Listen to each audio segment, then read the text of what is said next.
नमस्कार, स्वागत है आप सभी का डीडी न्यूज में। आपके साथ समाचार लेकर हाजिर हूं मैं संध्या शर्मा। आइए बुलेटिन की शुरुआत करें हेडलाइंस के साथ।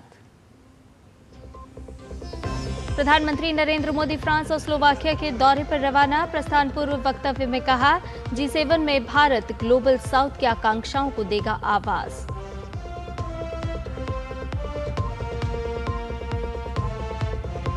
प्रधानमंत्री नरेंद्र मोदी ने देश के विकास में नई पीढ़ी के योगदान की प्रशंसा की।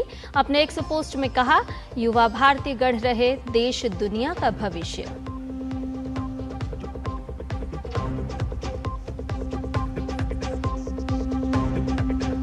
वित्तीय धोखाधड़ी मामले में आरोपी सुमित रॉय की तलाश में अभिषेक बनर्जी के घर पुलिस की दबिश। वहीं बंगाल भर्ती घोटाले में ईडी की टीएमसी विधायक और पूर्व मंत्री मदन मित्रा के ठिकानों पर छापेमारी।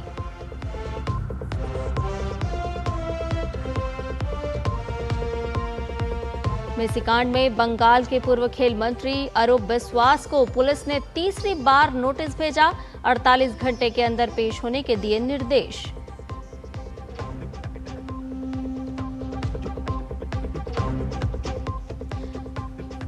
और राष्ट्रपति द्रौपदी मुर्मू आईएमए की spring term 2026 passing out parade में हुई शामिल। वहीं रक्षा मंत्री राजनाथ सिंह ने हैदराबाद स्थित एयरफोर्स एकेडमी में कंबाइंड ग्रेजुएशन परेड में लिया भाग।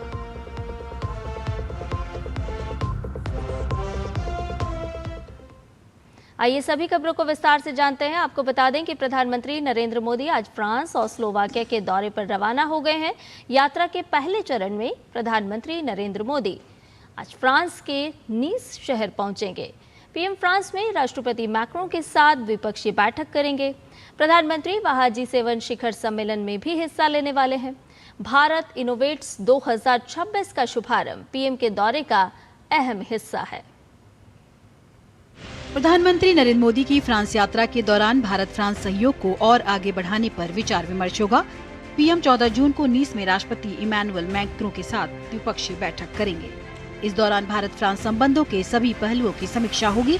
दोनों देशों ने इस वर्ष की शुरुआत में अपने रिश्तों को विशेष वैश्विक रणनीतिक साझेदारी पर ले जाने का फैसला किया था। हमारे आसपास की जो दुनिया बदल रही है, तेजी से बदल रही है, उसमें टेक्नोलॉजी की एक बहुत बड़ी भूमिका है।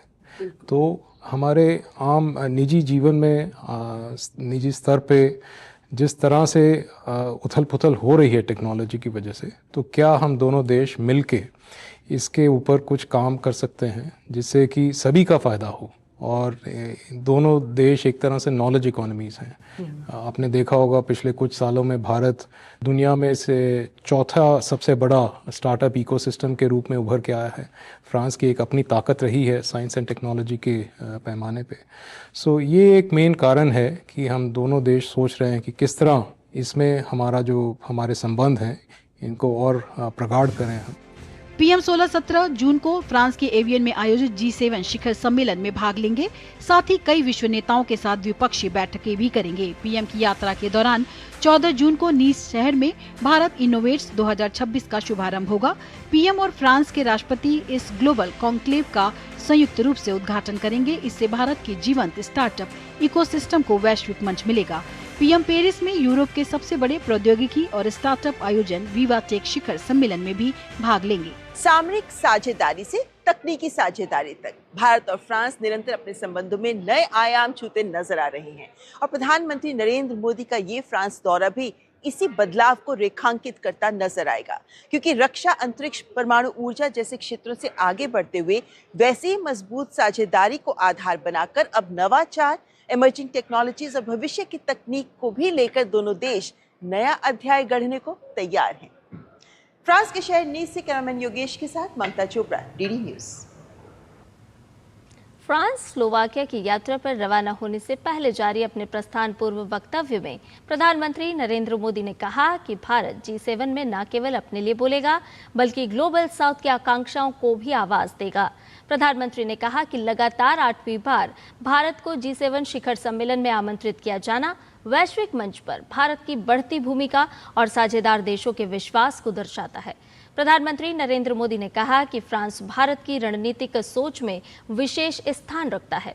उन्होंने कहा कि इस वर्ष राष्ट्रपति इमैनुअल मैक्रों की भारत यात्रा के दौरान दोनों देशों के संबंधों को स्पेशल ग्लोबल स्ट्रेटेजिक पार्टनरशिप तक उन्नत किया गया था। तो प्रधानमंत्री नरेंद्र मोदी ने अपनी यात्रा पर रवाना होने से पूर्व वक्तव्य जारी किया है। उन्होंने लिखा कि भारत इनोवेट्स कार्यक्रम का उद्घाटन करना भी सौभाग्य की बात होगी। प्रधानमंत्री ने कहा कि नीस में राष्ट्रपति मैक्रों के साथ उनकी बैठक में फरवरी के बाद हुई प्रगति की समीक्षा की जाएगी और सहयोग के अगले चरण पर चर्चा होगी। प्रधानमंत्री ने कहा कि वो 14 जून को राष्ट्रपति मैक्रों के साथ भारत इनोवेट्स कार्यक्रम का उद्घाटन करेंगे। भारत फ्रांस नवाचार वर्ष के तहत आयोजित ये कार्यक्रम भारतीय स्टार्टअप्स को वैश्विक निवेशकों से जोड़ने और उच्च शिक्षा क्षेत्र से निकल रहे नवाचारों को प्रोत्साहन देने का मंच बनेगा। यूरोप और G7 देशों के साथ साझेदारी को नई मजबूती मिलने की बात भी प्रधानमंत्री ने लिखी है। साथ ही साथ प्रधानमंत्री ने अपने वक्तव्य में कहा कि 1993 में स्लोवाकिया की स्वतंत्रता के बाद किसी भारतीय की ये पहली यात्रा है। भारत इनोवेट्स 2026 एक ऐसा राष्ट्रीय अभियान जिसका उद्देश्य देश के विश्वविद्यालयों, IIT, NIT, केंद्रीय तकनीकी संस्थानों और स्टार्टअप इकोसिस्टम से उभर रहे डीप टेक उद्यमों को वैश्विक पहचान है। इसका आयोजन फ्रांस के शहर नीस में किया जा रहा है। इसका उद्घाटन प्रधानमंत्री नरेंद्र मोदी करेंगे। ये केवल एक आयोजन नहीं बल्कि उस नए भारत की कहानी है जो विचारों को वैश्विक समाधान में बदल रहा है।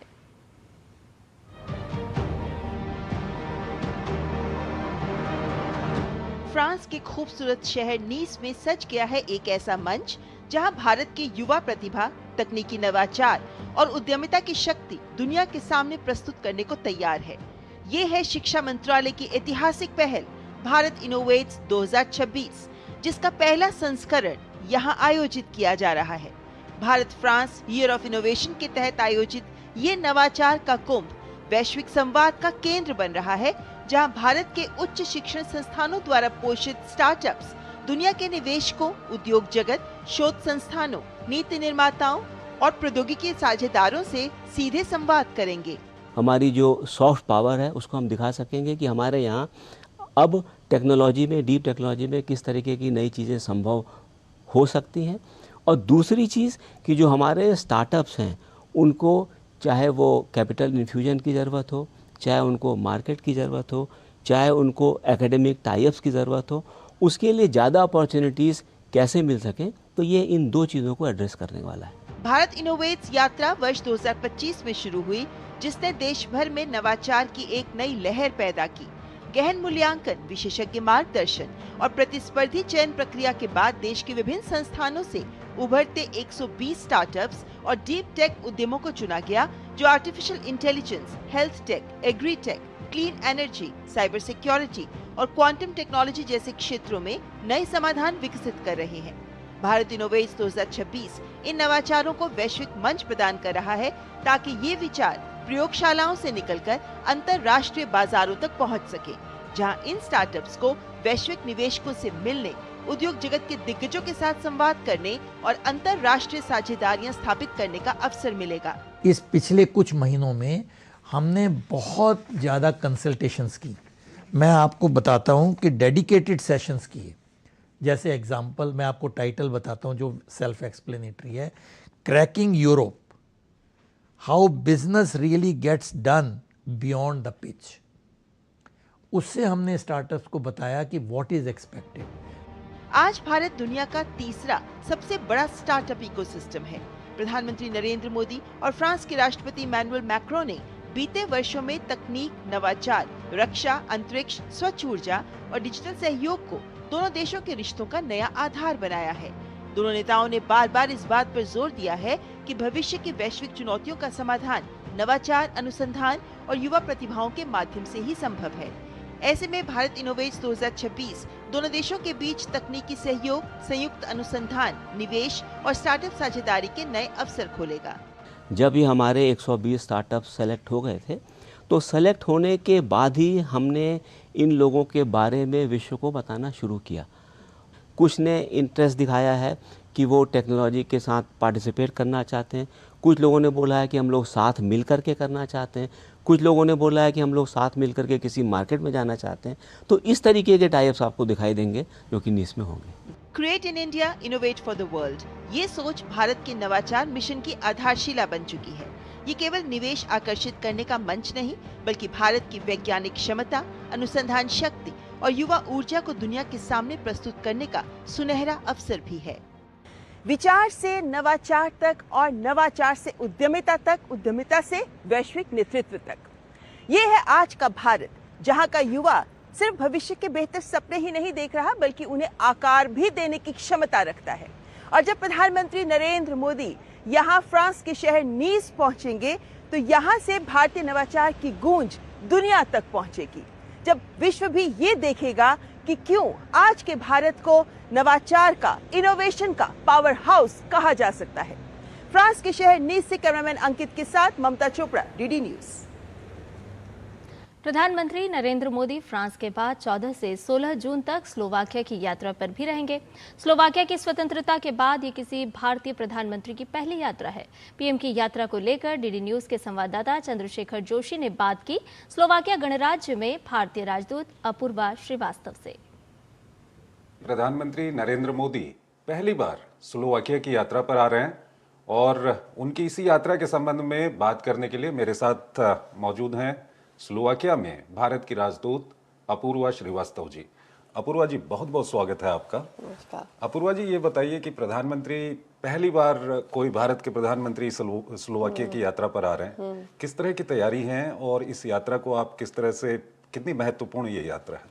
बहुत ही ऐतिहासिक है और बहुत ही महत्वपूर्ण है, हमारे दोनों देशों के साझा संबंधों के लिए बहुत अधिक महत्वपूर्ण है। पिछले 2-3 सालों से काफ़ी पॉलिटिकल लेवल पे काफ़ी हमारे विजिट्स हो रहे हैं। पहले हमारे राष्ट्रपति जी पिछले बरस आई अप्रैल में विजिट पे।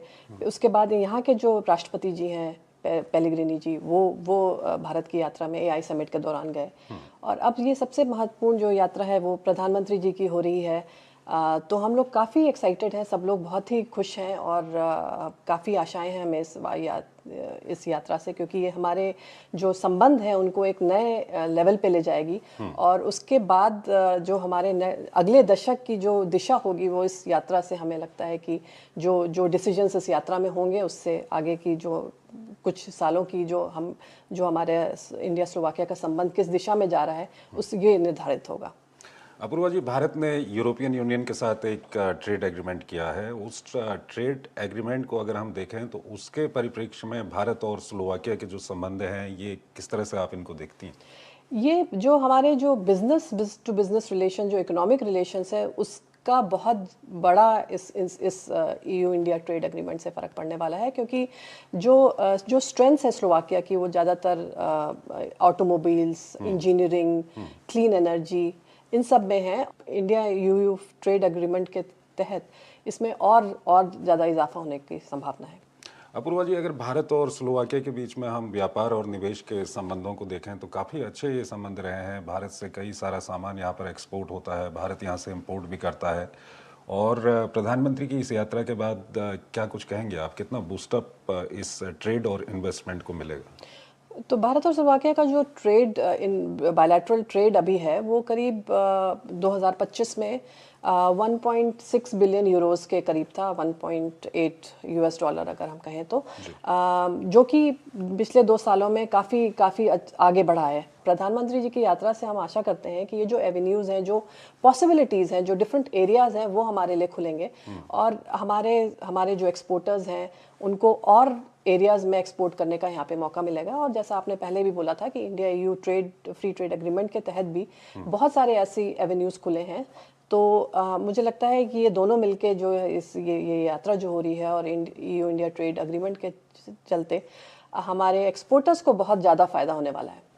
खासकर अगर एडुकेशन की बात करें, शिक्षा की और कल्चरल रिलेशंस की, तो ये किस तरह के रिलेशन हैं दोनों देशों के बीच में? भारतीय कल्चर के प्रति बहुत ज़्यादा जागरूकता है, स्पेशली अगर योगा को कहें या आयुर्वेदा को कहें तो बहुत सारे लोग योगा करते हैं, बहुत लोग भारत यात्रा करते हैं आयुर्वेदा के लिए केरला या अन्य राज्यों में। भारतीय फिल्मों का भी धीरे धीरे बढ़ रहा है यहाँ पे, जो उत्सुकता है लोगों में वो जागृत हो रही है। भारतीय खाने के प्रति बहुत ज़्यादा लोग बहुत ज़्यादा लोकप्रियता है भारतीय खाने को। यहाँ पे ब्रातिस्लावा छोटा सा शहर है, लेकिन उसमें करीब 20 भारतीय रेस्टोरेंट्स हैं और स्लोवाक लोग बहुत ही मज़े से भारतीय क्विजीन को खाते हैं। तो इस कल्चर के और जैसा कि जो ट्रांसलेशंस हो रहे हैं, जैसे अभी हाल में उपनिषद का ट्रांसलेशन हुआ है स्लोवाक भाषा में, और भी कुछ थोड़े इंडोलॉजिस्ट जो इस तरह इसमें काम कर रहे हैं ट्रांसलेशंस में। हमें लगता है कि यहाँ पे प्रधानमंत्री जी के आने से भारत के बारे में भी और जागरूकता बढ़ेगी, तो ये भी बहुत अच्छा होगा हमारे लिए। यहाँ पर भारतीय समुदाय के काफ़ी लोग रहते हैं, किस तरह का उत्साह उनके अंदर है और किस तरह की तैयारी प्रधानमंत्री जी की इस यात्रा के लिए वो कर रहे हैं? तो करीब यहाँ पे 11,000 लोग हैं जो कि बहुत ही तेज़ी से बढ़े हैं। यहाँ पे जो भारतीय मूल के जो लोग हैं वो जो भारतीय हैं यहाँ पे बहुत तेज़ी से बढ़े हैं। तो ज़्यादातर जो ऑटोमोबाइल सेक्टर में काफ़ी लोग काम करते हैं, कुछ स्टूडेंट्स हैं, तो सबके मन में बहुत ही ज़्यादा उत्साह है प्रधानमंत्री जी की विज़िट को लेकर। सब कोई हिस्सा बनना चाहता है उसका। तो उनकी अपनी तैयारियाँ चल रही हैं। कुछ बच्चे पेंटिंग्स बना रहे हैं, कुछ अपने नृत्य की तैयारी कर रहे हैं। स्लोवाकिया में भारत की राजदूत अपूर्वा श्रीवास्तव जी से आपने सुना कि किस तरह की तैयारियां यहाँ पर चल रही हैं प्रधानमंत्री नरेंद्र मोदी की यात्रा को लेकर के, और किसी भारतीय प्रधानमंत्री की ये पहली स्लोवाकिया की यात्रा है, काफ़ी महत्वपूर्ण है। दूरदर्शन न्यूज़ की टीम यहाँ पर मौजूद है और प्रधानमंत्री की यात्रा से संबंधित हर खबर आप तक पहुँचाएगी। फिलहाल मैं चंद्रशेखर जोशी, डीडी न्यूज़ के लिए ब्रातिस्लावा, स्लोवाकिया से। प्रधानमंत्री नरेंद्र मोदी ने सोशल मीडिया प्लेटफॉर्म एक्स पर एक विशेष पोस्ट साझा करते हुए देश के युवाओं की क्षमता और पिछले 12 वर्षों में उनके नेतृत्व में हुए विकास की जमकर तारीफ की है। पीएम मोदी ने कहा कि एनडीए सरकार एक ऐसी सरकार है जो दृढ़ता से युवाओं के नेतृत्व में विकास के लिए काम कर रही है। उन्होंने कहा कि पिछले 12 वर्षों की सबसे बड़ी विशेषताओं में से एक वो आत्मविश्वास है जिसके साथ भारत के युवाओं ने अपनी आकांक्षाओं को पूरा किया है।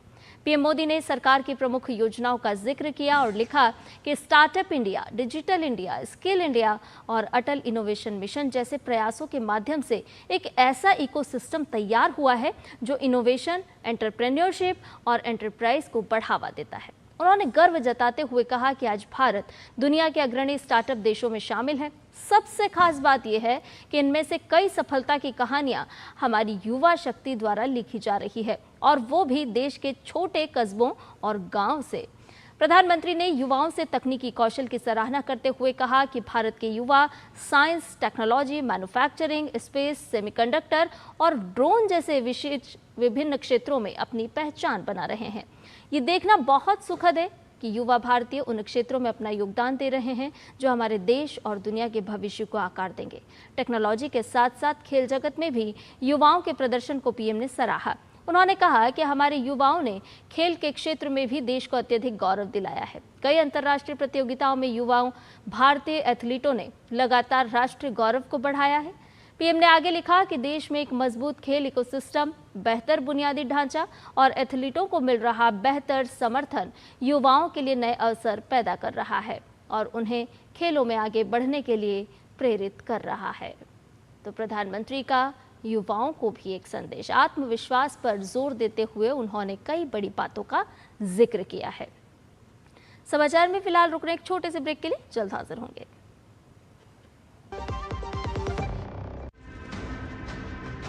हरदम तैयार है,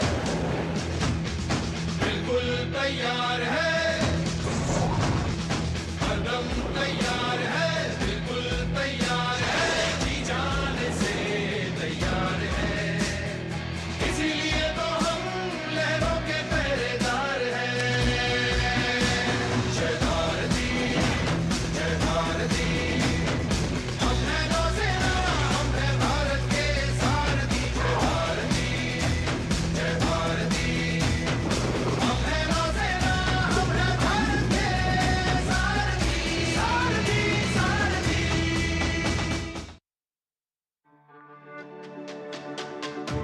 मेरी पसंद, मेरी पसंद, मेरी पसंद, मेरी पसंद, हमारी पसंद। हम सबकी पसंद। मजबूत देश का मजबूत सरिया हो गया स्टील।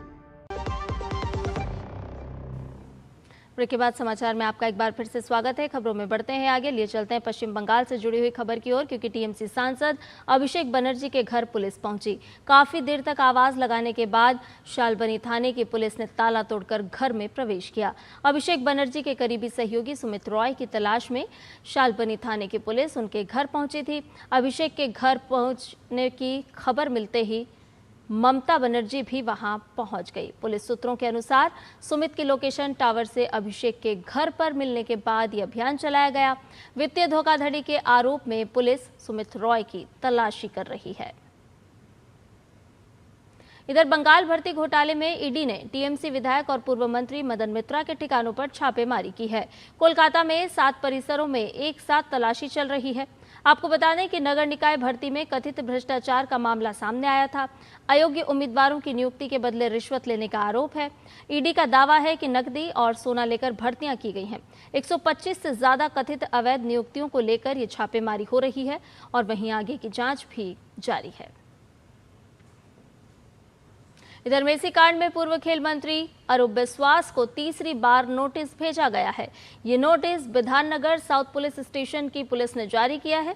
अरूप बिस्वास को नोटिस मिलने के 48 घंटे के अंदर उपस्थित होने के निर्देश दिए गए हैं। इससे पहले अरूप बिस्वास शारीरिक अस्वस्थता का हवाला देकर 2 बार पूछताछ में शामिल होने से बच चुके हैं। फुटबॉल स्टार लियोनेल मेसी के इंडिया टूर का कोलकाता कार्यक्रम भारी अव्यवस्था के कारण विवादों में आया था। आपको याद होगा, महंगे टिकट खरीदने वाले कई प्रशंसकों ने खराब व्यवस्थाओं और सुरक्षा चूक की शिकायत की थी।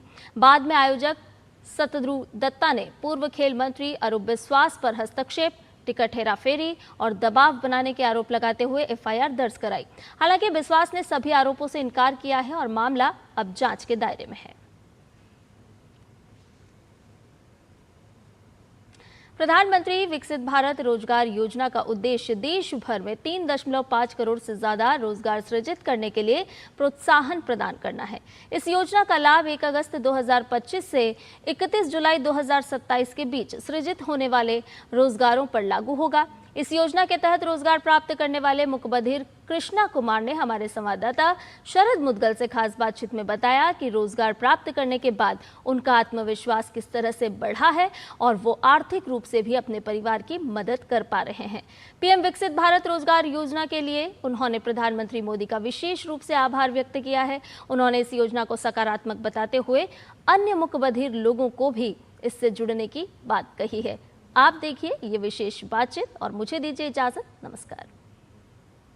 भारत सरकार द्वारा रोजगार सृजन को आगे बढ़ाने के लिए शुरू की गई प्रधानमंत्री विकसित भारत रोजगार योजना के अंतर्गत कई सारे ऐसे लोगों को भी रोजगार मिला है जो कि बोलने और सुनने में अक्षम हैं। इसी प्रकार के एक सदस्य मिस्टर कृष्णा जी हमारे साथ हैं, जिन्होंने कि रोजगार प्राप्त किया है प्रधानमंत्री विकसित भारत रोजगार योजना के अंतर्गत। आइए उनसे जानते हैं कि उनका किस प्रकार का अनुभव रहा है। नमस्कार जी, आपको प्रधानमंत्री विकसित भारत रोजगार योजना के अंतर्गत रोजगार प्राप्त हुआ है, क्या कहना चाहें, कैसा अनुभव रहा है? प्रधानमंत्री विकसित भारत रोजगार योजना के अंतर्गत रोजगार प्राप्त हुआ है, जिसके लिए मैं माननीय मोदी जी का तहे दिल से धन्यवाद देना चाहता हूं कि उन्हीं के मार्गदर्शन में इस प्रकार की योजना प्रारंभ हुई। पहले मुझे रोजगार के लिए काफ़ी सारी परेशानियों का सामना करना पड़ा था, परंतु प्रधानमंत्री विकसित भारत रोजगार योजना से रोजगार प्राप्त करने पर मेरे जीवन में कॉन्फिडेंस बढ़ा है तथा मैं अपनी फैमिली को भी सपोर्ट कर पा रहा हूं। मैं चाहता हूं कि इससे और भी जो मूक बधिर व्यक्ति हैं वो इससे जुड़ें तथा इस योजना का फ़ायदा उठाएं। धन्यवाद भारत सरकार। ईपीएफओ के बारे में आप क्या कहना चाहें, क्या आपको पीएफ प्राप्त हो रहा है? मैं ईपीएफओ का भी तहे दिल से धन्यवाद करना चाहूँ, क्योंकि इसमें काफ़ी आगे जाके संभावना है जो कि अभी भी हमारी मदद कर रही है। साथ ही साथ जब हमारी उम्र ज़्यादा हो जाएगी तब भी हमें पीएफ का फ़ायदा मिलेगा, जिसमें कि भारत सरकार द्वारा भी कुछ अंश उसमें प्रदान किया जा रहा है जो कि हमारे भविष्य को सिक्योर रखेगा। विकसित भारत की संकल्पना तथा रोजगार सृजन को आगे बढ़ाने में प्रधानमंत्री विकसित भारत रोजगार योजना जैसे पिलर काफ़ी महत्वपूर्ण हैं। उम्मीद है कि इसी प्रकार से हमारा समाज एक रूपता की भावना और समान अवसर को प्राप्त करता रहेगा। इसी उम्मीद के साथ अपने कैमरा पर्सन नवीन के साथ मैं शरद मुदगल, डीडी न्यूज, दिल्ली।